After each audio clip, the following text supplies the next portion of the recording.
day, residents.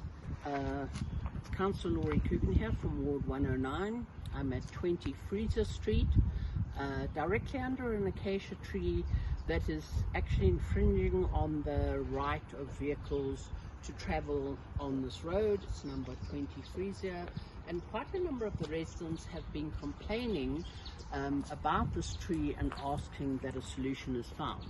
So JRA and JCPZ, Johannesburg City Parks and Zoo, have been out on site, and they will be coming back next week to remedy the situation, to make sure that it's a clearer path of way for vehicles, and that the solution will have been implemented. Right, so personally, I am not that keen on cutting down trees.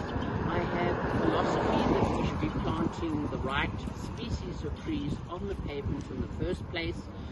Species that do not grow through the power lines, do not have such extensive root systems that they are growing in perpetual drought and their roots are pushing into the pavement and walls to try and get enough moisture. In this case, as you can see, the tree has been allowed to grow in a manner that interferes with traffic. So ideally, at an earlier stage, if it had been held up or restrained and pushed to grow more upright, it would probably still be acceptable. But right now, it's actually growing across the road in a manner that is a danger to vehicles of a certain height.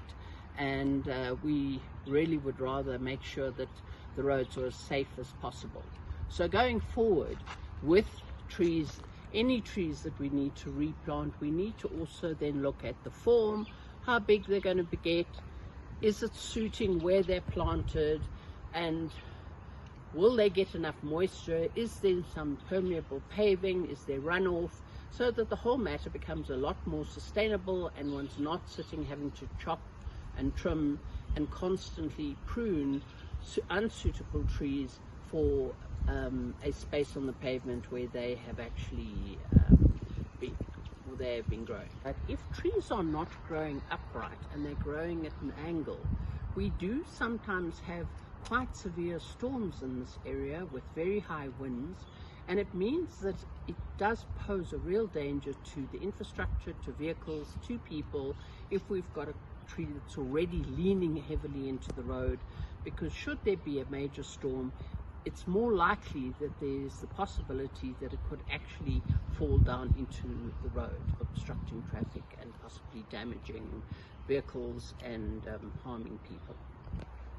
Right, so Johannesburg City Parks and Zoo is going to be coming back again next week, and they're going to organize for this tree to be removed. And I think that it's very important that this happens, because then the possible danger is removed and we can actually sit with a situation where we can start from scratch, plant a tree that's growing up straight with the right form, and not sit with the possibility of something that has a high possibility of turning into a dangerous situation.